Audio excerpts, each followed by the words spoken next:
the other movie I saw was Deepwater Horizon. Um, this is a movie that, like, I probably would have seen if it hadn't gotten as good reviews as it had, but it was one of those movies I was not like dying to see, but because of how well received it's been getting over the last few weeks, I was like, all right, I gotta check this out. It didn't look bad. It had fucking Kurt Russell and Mark Wahlberg in a movie about the BP oil spill and the disaster that happened on Deepwater Horizon oil rig, which I know about the BP oil spill like everybody has. Everybody does, but I really didn't know much about the fucking oil rig explosion. I remember, I think a couple months ago, I said, when I got this trailer, I was like, what the hell are they making a movie about trying to make heroes out of the oil rigs explosion, or the people on the oil rigs, which I kind of ate my own words because put my foot in my mouth because find out people did die on here. So I'm like, oh, well, that's kind of shitty for me to say, but I didn't know about that and shit like that. So I was like, this is a story I don't remember hearing about when that happened. So and it was being directed by Peter Berg, who has been making some pretty solid movies as of late. Of course, except for Battleship, but whatever. And you know what? After I went and saw Magnificent Seven, I was so fucking tired from that movie. I got myself some caffeine. I had like a break between both movies. I got myself some caffeine, and I went and saw this at like 10:15. I was like worried because I sat for Magnificent Seven and thought, oh shit, I'm gonna be really tired for this one, and I'm probably gonna fall asleep in this one. Oh no, I wasn't. Did not did not doze off at all once in this movie. This is a damn good movie. I've really goddamn enjoyed this. It's a really intense movie to watch, and really well acted, really good. Just a really goddamn good movie. It's honestly a really good disaster movie, and I would like almost want to praise it for being a disaster movie, but I almost feel bad for doing it because it is based off a real story, and it's real people. The actors are representing real people that actually did die.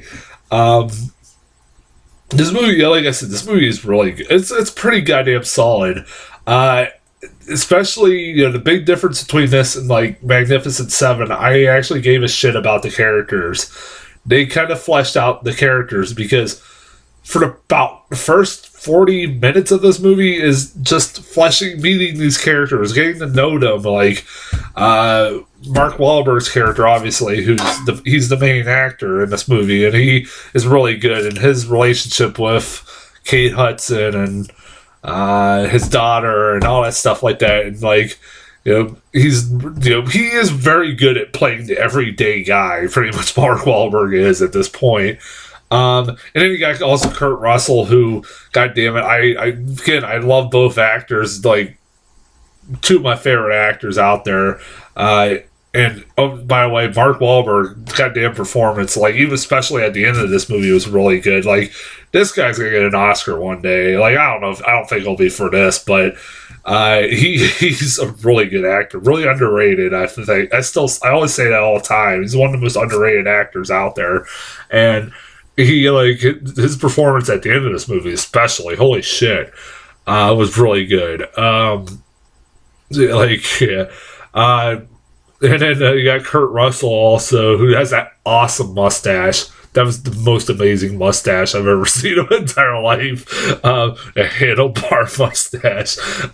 It's so fucking awesome. I was just I love Kurt Russell as it is, and then you see that fucking mustache, you're like, oh shit. And he's awesome as the leader of this oil rig. And like he's just being Kurt Russell, who like him intimidating the shit out of these BP oil guys. It's kind of hilarious. Like him taking no shit from them. Like one of them's being played by John Malkovich. I didn't know John Malkovich was in this movie. I was like, oh shit, John Malkovich is in this movie. I was like, cool. I was like, that's pretty awesome. And like, Also, I do want to say Kate Hudson is really good in this movie too. Um, it's been a while since I've seen Kate Hudson. I'm trying to remember the last time I've seen Kate Hudson in something. She looks more and more like her mom every day. She's really good in this too. Uh, Also, there's like a bunch of people that's always in Peter Berg movies. That one guy from Friday Night Lights was one of the BP guys too. I'm gonna look it up. I can't remember. It's damn name. I can't think off the top of my head, and I forget what that. It was Garrity, Mr. Garrity, and Friday Night Lights, the movie and the TV show. What the hell? What was his name?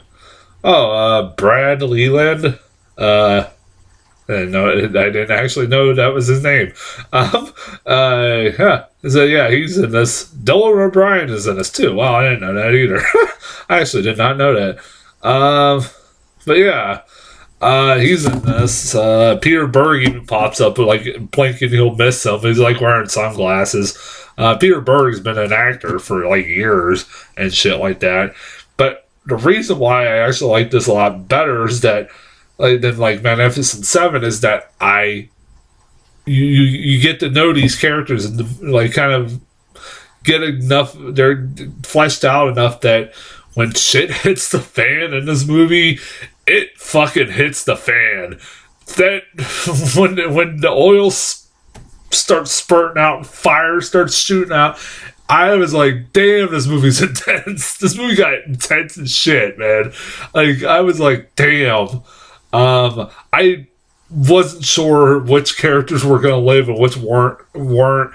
I'm pretty much like, as like, I didn't know what Mark Wahlberg, although I kind of knew that Mark Wahlberg's character was going to live because his character, the real person, they opened the movie with like him testifying, I think in front of Congress, about this disaster, and yeah, so you kind of know he's living. I wish they would quit doing that because you know, I like they did that same thing with Lone Survivor. Hell, he was even the only person on the freaking poster of Lone Survivor. But he. So I wonder. You're like, I wonder who's going to be the lone survivor in this movie. But yeah, he kind of like I was sitting there like, I don't know who the hell is going to live and who's going to die. So I was like, I didn't know. So I'm like, I was kind of like on the edge of my seat the whole fucking movie. It was pretty goddamn intense. This movie does have some cheesy fucking moments, I will admit. It didn't bother me as much, but it has some fucking cheesy moments. Like, there's a point in the movie I'm like, oh, for fuck's sake, Peter Berg, you had to put this in here, where the fire's going and fire's blazing out of control, and in the middle of it is the American flag just waving back and forth and not being like burned up or anything like that. It's untouched, waving untouched. I'm like, really? Really had to put that there? I mean, I was like, America! Also, this movie does not have a very big, like, I'd heard that, like, Peter Berg was trying to stay away from the controversy about BP and stuff like that. I kind of call bullshit on that, because this movie has not a very high opinion on the BP oil company at all.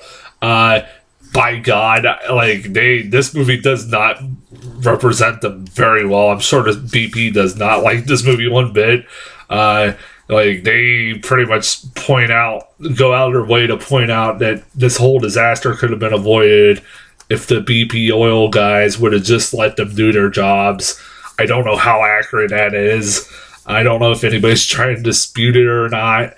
What really happened? I'm kind of curious. Anybody in the comments can tell me if this is I'm sure it's not 100% accurate because this is Hollywood. Nothing ever is when it comes to true stories. I would be kind of curious to find out. But yeah, they basically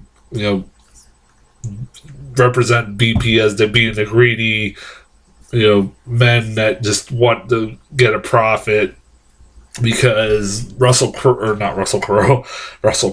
Russell, and his men are basically 43 days behind, and they need to start drilling now. And Kurt Russell and them are not doing it because they feel like their rig is unsafe and not ready, and BP guys don't want to hear it, so they make them start doing it now, and that's what causes the oil spill and everything else. I don't know how accurate it is, but I'm kind of curious. It points out at the end of the movie that two guys, I think, that were played by John Malkovich and the guy from Friday Night Lights, I think, were convicted or were tried for manslaughter, but they were let off because of it. Which if that's true, that's bullshit. And half the stuff that happens in this movie is true. That is bullshit. They are really responsible for what happened to all this people dying, in my opinion. But yeah, I do highly recommend this movie. I really, really do. Definitely check it out. As far as trailers go, holy crap! I had a lot of them in front of this movie. It was all new trailers. Every single trailer I got was all new. So let's get through them here. Patriots Day, another Peter Berg movie coming out later this year, and it's about the Boston bombings. I'm like, oh, fuck. Like, if there's any indication between this and Lone Survivor, that Peter Berg has a really good niche at making these kinds of movies, true stories about disasters and stuff like that. And I'm sitting there like, man, this movie that still like kind of hits close to home for me. I had two friends that actually were running the Boston Marathon on that day. Luckily, they got done like an hour before, and literally they were there an hour before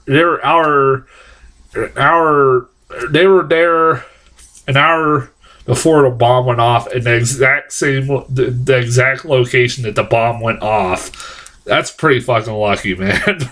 Luckily they were all okay. Everybody was okay. But there was a lot of people that got hurt and died. Man, that was still a rough day. I mean, that's still fresh in my mind. That whole week, I remember that.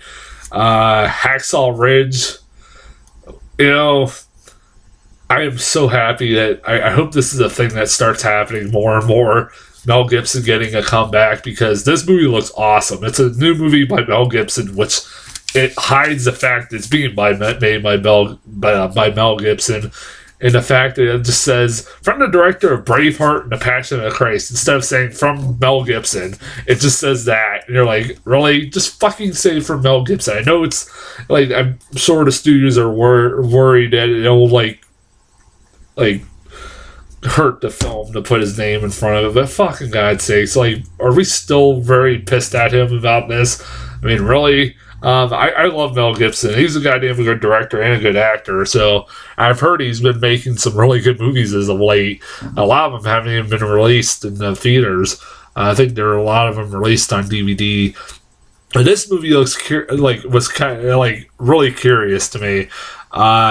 It's a movie about it's a guy who is being played by Andrew Garfield. It looks like he's trying to get an Oscar this year. He probably will be getting an Oscar nomination this year. He's playing a guy. It's based off a real story, who has these religious beliefs that make him believe that he doesn't like shooting guns at all. But for some reason, he decides to go into the military, which I don't understand that part, but maybe the movie explains that better. And he gets ridiculed and everything else. But what ends up happening is that during the Battle of Okinawa, he is the guy who goes out of his way to help save a bunch of injured soldiers and get them off the battlefield into safety. That is fucking awesome. And he never fires one single bullet. And that's cool. I think he survives. Like, they kind of indicate that he survives. So I'm like, that is really cool. I could be kind of a curious. It's kind of a curious story. I want to see it. Passengers. I finally got a trailer for this. I've been hearing about this for past couple months now. It's This looks curious. This makes me kind of curious to see. It's a movie about it's Jennifer Lawrence and Chris Pratt. They're on a space station together, and they were in hypersleep. They were supposed to be in hypersleep for like over what 20 years or something. I don't know, 20 or 200 years or something like that. It was really ridiculous. 90 years or something. They're supposed to be in hypersleep for a very long time, and they end up waking up way too soon, and they're stuck on this space station together all by themselves. And it kind of looks kind of creepy in that fact, but it's supposed to be a love story / sci-fi kind of movie. It looks interesting. It has two really good leads that probably could carry this movie very well. Shit. Kong Skull Island. I got a trailer for this. Holy shit, I was actually surprised. This was kind of similar to that Comic-Con trailer that came out, but a lot more different scenes in this. Kind of a more good look of what Kong is going to look like. Although they're doing a good job making him, or like shadowing him and not showing what he fully looks like they did with the recent Godzilla movie. One thing that's kind of bugging the fuck out of me, I noticed that they're doing like Godzilla versus King Kong here shortly, and this is like one of the movies that's going to lead up to it, which I'm all for. That's going to be awesome. But do they not own the rights to the name King Kong anymore or something? Because instead of calling him King Kong, they're calling him Kong. Like, literally, like, the Godzilla vs. King Kong movie is going to be called Godzilla vs. Kong. And this movie's being Kong Godzilla, or Kong Skull Island. That's easy for me to say. It's like, do they not own the rights to this fucking name? What is going on with this? Why can they not call him King Kong? What the fuck? It's kind of a nitpick, but I know that's going to drive me nuts. Why make a King Kong movie if you're not going to call him King Kong? You're just going to call him Kong. I don't know. That's just bugging the shit out of me. This kind of looks fun. I'm all for a new King Kong movie. I'm calling it King Kong. It looks like a remake, basically. Not a remake. The last trailer I got was Miss Sloane. It's a movie that's looks like it's an Oscar bait movie, obviously. From the guy who made like Shakespeare in Love and shit like that. It's Jessica Chastain, who's a lobbyist I couldn't really figure it. And it's about the gun control and shit like that, like yada yada yada, like oh yay.